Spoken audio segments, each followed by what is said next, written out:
Hello friends, ഇന്ന് ഞാൻ നിങ്ങളായിട്ട് സംസാരിക്കാൻ പോകുന്നത് 12 കഴിഞ്ഞവർക്കും ഡിഗ്രി കഴിഞ്ഞവർക്കും വേണ്ടിയുള്ള ഒരു കരിയർ ഓപ്പർച്യൂണിറ്റി പറ്റിയാണ്. നിങ്ങൾ അത് കഴിഞ്ഞു കഴിയുമ്പോൾ നിങ്ങൾ എന്തൊക്കെ കാര്യങ്ങൾ ശ്രദ്ധിക്കണം? കാരണം നിങ്ങൾ പ്ലസ് ടു ഡിഗ്രി കഴിഞ്ഞു, ഇനി അടുത്തൊരു മേജർ ഡിസിഷൻ ആണ് നിങ്ങളിപ്പോൾ എടുക്കാൻ പോകുന്നത്. അപ്പോൾ ഒത്തിരി കൺഫ്യൂഷൻസ് ഉണ്ടാവും. എങ്ങനത്തെ ഒരു കരിയർ എടുക്കണം, അതിനനുസരിച്ചുള്ള കോഴ്സ് എന്താവണം, എല്ലാം ഡൗട്ട്ഫുൾ ആയിരിക്കും. സോ മെയിൻ ആയിട്ട് നമ്മൾ ശ്രദ്ധിക്കേണ്ട കാര്യങ്ങൾ എന്തൊക്കെയാണെന്നും അത് എങ്ങനത്തെ കരിയർ ഏറ്റവും നല്ലതായിരിക്കും, ഞാൻ തന്നെ ഒരു കരിയറിനെ പറ്റി റെക്കമെൻഡ് ചെയ്യുന്നുണ്ടാവും. സോ ഒന്ന് നമുക്ക് നോക്കാം അല്ലേ. സോ ആദ്യം തന്നെ നമ്മൾ ശ്രദ്ധിക്കേണ്ട ഒരു കാര്യം എന്ന് പറയുമ്പോൾ, ഈ ഒരു കരിയർ നമ്മൾ സെലക്ട് ചെയ്യുന്നതിന് മുമ്പ് 4 മെയിൻ കാര്യങ്ങൾ ശ്രദ്ധിക്കണം. ആദ്യത്തെ ഒരു കാര്യം, നല്ലൊരു ജോബ് പ്ലേസ്മെന്റ് ഉണ്ടാവണം. എന്ന് പറയുമ്പോൾ നമ്മൾ പഠിച്ചിറങ്ങുമ്പോൾ, whether it's a 2 year program അല്ലെങ്കിൽ ഒരു 1 ഇയർ പ്രോഗ്രാം ആവും, അല്ലെങ്കിൽ ഒരു 6 മന്ത് പ്രോഗ്രാം ആവും, എന്തായാലും കുഴപ്പമില്ല. അത് കഴിഞ്ഞ് കഴിയുമ്പോൾ നമുക്ക് നല്ല രീതിയിൽ പ്ലേസ് ചെയ്യാൻ പറ്റണം. വേഗം തന്നെ നമുക്കൊരു ജോബ് കിട്ടണം. ഒത്തിരി ടൈം സ്റ്റാമ്പ് ഉണ്ടാവാൻ പാടില്ല. കാരണം കരിയർ റിവ്യൂസ് എല്ലാം നമുക്ക് ശ്രദ്ധിക്കുമ്പോൾ അറിയാൻ പറ്റും. എന്ന് പറയുമ്പോൾ നമ്മളെ CVs ഒക്കെ നോക്കുമ്പോൾ ഒത്തിരി ഗ്യാപ്പ് വരുന്ന ആർക്കും ഇഷ്ടമില്ല. ആ ഗ്യാപ്പ് വരാതിരിക്കുമ്പോൾ നമ്മൾ ആ ഇൻഡസ്ട്രി സെലക്ട് ചെയ്യുമ്പോൾ തന്നെ നല്ലൊരു ഒത്തിരി വൈബ്രന്റ് ആയിട്ടുള്ള ഒത്തിരി ഡിമാൻഡ് ഉള്ള ഇൻഡസ്ട്രി തന്നെ സെലക്ട് ചെയ്യുക. വേഗം ജോബ് കിട്ടാൻ പറ്റുന്നതാവണം. ഓക്കെ. രണ്ടാമത്തെ ഒരു കാര്യം കോമ്പറ്റേറ്റീവ് സ്റ്റാർട്ടിംഗ് സാലറി ആണ്. എന്ന് പറയുമ്പോൾ സാലറി നമുക്ക് കിട്ടുന്നത് വലിയൊരു കാര്യമാണ്. സ്റ്റാർട്ടിംഗ് തന്നെ നമുക്കൊരു 15K കേരളത്തിൽ ഇപ്പോൾ കിട്ടുന്നുണ്ട്. നല്ലൊരു പാക്കേജ് തന്നെയാണ്. ഇതിനേക്കാളും കൂടുതൽ കിട്ടുന്ന ജോബ് ഓപ്പർച്യൂണിറ്റീസും ഉണ്ട്. അപ്പോൾ അതെല്ലാം നമ്മൾ നോക്കാം. പക്ഷെ ഇപ്പം ഞാൻ നിങ്ങളുടെ ഈ ഒരു പ്രോഗ്രാമിനെ പറ്റിയും ഈ ഒരു ഇൻഡസ്ട്രിയെ പറ്റിയാണ് ഇൻട്രൊഡ്യൂസ് ചെയ്യുന്നത്. സോ 15Kയുടെ സ്റ്റാർട്ടിംഗ് പാക്കേജ് എന്നുള്ള രീതി കിട്ടുന്ന ബ്രാൻഡുകൾ കേരളത്തിൽ നമുക്കിപ്പം ഈ ഒരു കോഴ്സുകളും പ്രോഗ്രാമും കഴിഞ്ഞ് നമുക്ക് കൊടുക്കാറുണ്ട്. ഓക്കെ. അതുപോലെ തന്നെ വേറൊരു മെയിൻ കാര്യമാണ്, നമുക്ക് ഒരു ഗ്രോത്ത് പൊട്ടൻഷ്യൽ ഉണ്ടാവണം. എന്ന് പറയുമ്പോൾ നമ്മൾ ഈ ഒരു പ്രോഗ്രാം പഠിച്ചു കഴിഞ്ഞ് കഴിയുമ്പോൾ ഒരു 6 മന്ത്സോ 1 ഇയറോ അല്ലെങ്കിൽ ആ industry down to the line നമ്മൾ ഇച്ചിരി 5-6 വർഷങ്ങൾ നമ്മൾ ജോലി ചെയ്താൽ നമ്മളെ സാലറി പാക്കേജ് ആയാലും നമ്മുടെ വർക്ക് ലൈഫ് ബാലൻസ് ആയാലും നല്ല രീതിയിൽ കംഫർട്ടബിൾ ആവണം. അതുപോലെ തന്നെ ഗ്രോത്ത് ഉണ്ടാവണം. ഒരു 1 lakh to 1,50,000 വരെ സാലറി കിട്ടാൻ പറ്റുന്ന ഒരു മേഖല ആവണം. അത് നമുക്ക് തരുന്ന ഒരു മേഖലയാണ് ഞാൻ ഇന്ന് സംസാരിക്കാൻ പോകുന്നത്.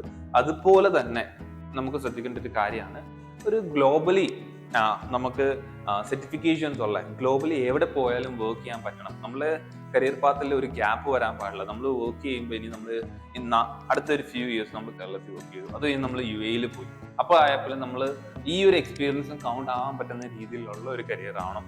അതും നമുക്ക് പറ്റും. അപ്പം ഈ ഒരു 4 മേജർ കാര്യങ്ങൾ ഏതൊരു ജോബ് നമ്മൾ നോക്കുമ്പോഴും ശ്രദ്ധിക്കേണ്ട ഒരു കാര്യം തന്നെയാണ്.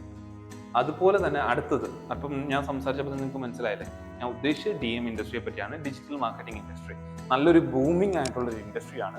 ജിയോ വന്നേ പിന്നെ കേരളത്തിലും ഇന്ത്യ മൊത്തത്തോടെ ഒരു വലിയൊരു ഗ്രോത്ത് ഉണ്ടായി. ജിയോ വന്ന 2015 ടൈമിൽ ഏകദേശം ആ ഇൻഡസ്ട്രിയിൽ ഉണ്ടായിരുന്ന ഒരു ഗ്രോത്ത് ആയിരുന്നു 152 ബില്യൺ INR. 152 ബില്യൺ വരെ അതിൽ ഗ്രോത്ത് ഉണ്ടായിരുന്നു. ആ ഇൻഡസ്ട്രിയിൽ സ്പെൻഡ് ആയിട്ടുണ്ടായിരുന്നു. അപ്പം സ്പെൻഡ് എന്ന് ഉദ്ദേശിച്ചത് എന്താണ്? ഒത്തിരി ബിസിനസ്സുകളും ഒത്തിരി ഗവൺമെന്റ്സും ഒത്തിരി എല്ലാവരും മൊത്തത്തോടെ ആ ഒരു ഇൻഡസ്ട്രിയിൽ, ഡിജിറ്റൽ മാർക്കറ്റിംഗ് എന്ന് പറയുന്ന ഒരു ഇൻഡസ്ട്രിക്കകത്ത് സ്പെൻഡ് ചെയ്തിട്ടുണ്ട്. സോ അതുപോലെ തന്നെ 2020 പിന്നെയും ഗ്രോ ആയി. നമുക്കൊരു 199 INR ബില്യൺ റുപ്പീസിൽ വരെ ഗ്രോത്ത് വന്നിട്ടുണ്ട്. അത് കഴിഞ്ഞിട്ട് ഒരു ഇപ്പം എക്സ്പെക്ട് ചെയ്യുന്ന ഈ വർഷം 539 INR ബില്യണിലാണ്. സോ ഇത്രയും ഗ്രോത്ത് വരുമ്പം ഒത്തിരി നമ്മളെപ്പോലത്തെ പ്രൊഫഷണൽസ്, ഇനി വരാൻ പോകുന്ന പ്രൊഫഷണൽസ് എല്ലാവർക്കും ഇവിടെ നല്ലൊരു ഗ്രോത്ത് ഉണ്ടാവും.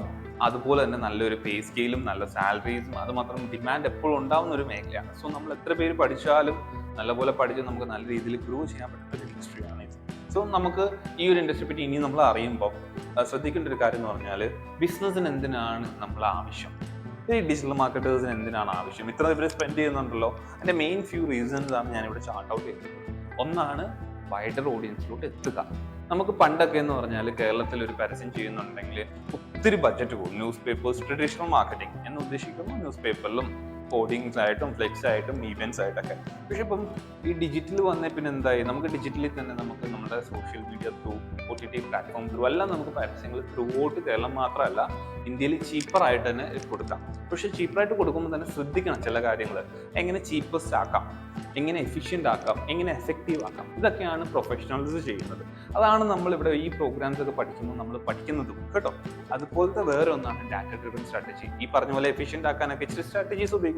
നമ്മൾ ഡാറ്റാസും മനസ്സിലാക്കണം. എന്ന് പറയുമ്പം ഏതൊക്കെ ഏജ് ഗ്രൂപ്പിലുള്ള ആൾക്കാർ, ഇപ്പം വയസ്സായവർക്ക് എങ്ങനത്തെ പരസ്യം പോകണം, ചെറിയ പിള്ളേർക്ക് എങ്ങനത്തെ പരസ്യം പോകണം, യൂത്ത്സിന് എങ്ങനത്തെ പരസ്യം പോകണം, അത് എത്ര ടൈം അവരെ കാണിക്കണം, അത് എങ്ങനത്തെ ആഡ് ആവണം അവർ ശ്രദ്ധിക്കാൻ, അവർ ക്ലിക്ക് ചെയ്യാൻ, അവർ പ്രോഡക്റ്റ്സ് മേടിക്കാൻ, എല്ലാം നമ്മൾ ഡാറ്റ ഡ്രിവൺ സ്ട്രാറ്റജീസ് ത്രൂ ആണ് നമ്മൾ നോക്കുന്നത്.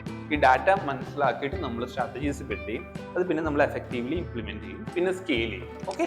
ഇതുപോലെ തന്നെ നമ്മൾ കോമ്പറ്റീറ്റീവ് ആവാനാണ്. കോമ്പറ്റീറ്റീവ് എന്ന് പറയുമ്പോൾ ഓരോ ബ്രാൻഡ്സും വേറെ ബ്രാൻഡ്സിനേക്കാളും ഇച്ചിരി കൂടി ഫ്രണ്ടിൽ പോകാൻ വേണ്ടി പിന്നെയും സ്പെൻഡ് ചെയ്യും, പിന്നെയും എഡ്ജ് ഉണ്ടാക്കും, പിന്നെയും പ്രോഫിറ്റബിലിറ്റി കൂട്ടും, സോ ദാറ്റ് അവരിൽ പുറത്തോട്ട് ഔട്ട് ആവാതിരിക്കും. അപ്പം ആ ഒരു കോമ്പറ്റീറ്റീവ് ഇൻഡസ്ട്രിയിൽ നമ്മളെപ്പോലത്തെ പ്രൊഫഷണൽസിന് എല്ലാവർക്കും ആവശ്യം. സോ അതൊക്കെ കാരണമാണ് ഈ ഒരു ഇൻഡസ്ട്രിയിൽ എപ്പോഴും ഗ്രോത്ത് ഉണ്ടാകുന്നത്. അപ്പം ഇത് മാത്രമല്ല ഞാനിന്ന് നിങ്ങളോട് സംസാരിക്കുന്നത് ഞങ്ങളിത് കംപ്ലീറ്റ് ആയിട്ട് ഫ്രീ ആയിട്ടും പെയ്ഡ് ആയിട്ടും കോഴ്സുകൾ പ്രൊവൈഡ് ചെയ്യുന്നുണ്ട്. അത് നമുക്ക് ഞങ്ങളുടെ ഫ്രീ സെഷൻസ് ത്രൂവും അല്ല ഞങ്ങളുടെ പെയ്ഡ് കോഴ്സ് ത്രൂ നിങ്ങൾക്ക് പങ്കെടുത്ത് പഠിക്കാനും പറ്റും. സോ അതിനുവേണ്ടി ഈ വീഡിയോൻ്റെ അടിയിലായിട്ട് ഞങ്ങൾ കണ്ടന്റുകളുടെ ലിങ്ക് അയച്ചു തന്നിട്ടുണ്ട്. ഞങ്ങളുടെ ഗ്രൂപ്പുകൾ ജോയിൻ ചെയ്യാം, ഞങ്ങളുടെ ഫോം ഫിൽ ചെയ്താൽ ഞങ്ങൾ മെൻറ്റേഴ്സ് വിളിക്കും നിങ്ങളെ. സോ ഇതിനുവേണ്ടി ലേറ്റ് ഒന്നും ആക്കണ്ട, ഇപ്പം തന്നെ ജോയിൻ ചെയ്തോളൂ. അതുപോലെ തന്നെ നിങ്ങളുടെ വേറെ ഫ്രണ്ട്സ് ഉണ്ട്, അവരെ ഷെയർ ചെയ്യുക ഈ വീഡിയോ. അതുപോലെ സബ്സ്ക്രൈബ് ചെയ്യാൻ മറക്കരുത്, ഫോളോയും ചെയ്യുക. Thank you. See you again in another video. Okay.